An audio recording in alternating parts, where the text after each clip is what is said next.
When I first read the article on the Nakarima, I was 100% convinced that an actual group of people had lived in North America using magical toothpaste to brush their teeth, and that some women actually baked their heads in ovens. It did not occur to me that it could be Americans that we were talking about, because Nakarima is actually American, just spelled backwards. No, I had to let the teacher point this out to me. So when I realized that the Nakarima article was actually based upon American culture, I was shocked. How could our culture be viewed as something weird and foreign? I'd never thought of it like that before. Who would? I've lived in America my entire life. I've never thought that brushing my teeth could be seen as weird, or that using a hairdryer could be weird. That's never occurred to me. So when I started to think about it, I thought, how is it that what we do every day can be seen as strange to foreigners? Now, the obvious answer to that is that's because foreigners don't do what we do. Nobody does the exact same thing. Nobody is the exact same thing. Everyone's different. Everyone lives by their own rules. Everyone does different things. I recently got an opportunity to observe such an event, and I'm going to do my best to describe it to you. It was really early morning. So early, in fact, that it was still dark outside. And despite that, people were everywhere. Throngs of people were rushing to get into lines. Lines that wrapped around buildings twice, maybe even thrice. At the front of the lines, there was what looked to be like covered surfaces. I realized that people had been there, living for days, waiting to be the first to enter this building. As I finally got inside, I looked around and realized it was just a maze.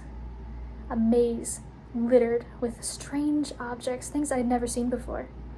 Figurines, talismans, objects. And the people that were waiting in line with me were running to get them as fast as they could.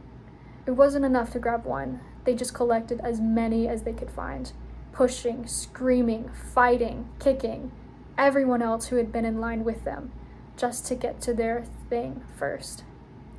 I noticed that some were even pushed aside, tripped on the floor. They were stepped on. Who does that? People were stepped on because they were in the way of merchandise. Later, I heard that people had even died from this event.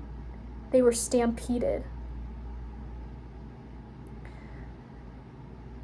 I've never seen anything like this in my life. I don't know what to make of it, but it looked like, to me, a culmination of this people's greed. I don't know what else it could have been.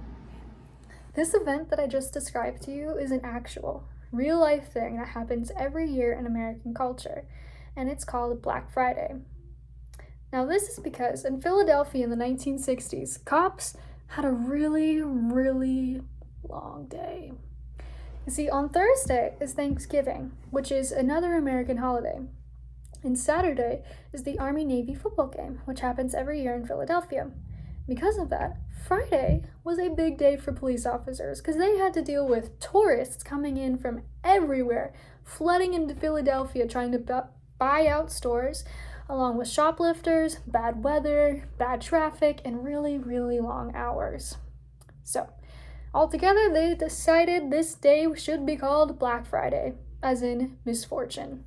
Misfortunate Friday.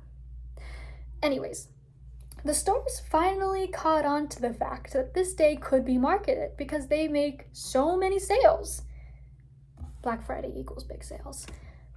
And they tried to actually market it and make it a real thing. But instead of calling it Black Friday, they tried to call it Big Friday, as in big sales. Turns out Big Friday isn't as fun to say as Black Friday because that never caught on. And instead, here we are, years and years later, still calling the day after Thanksgiving Black Friday, dedicating this holiday to sales.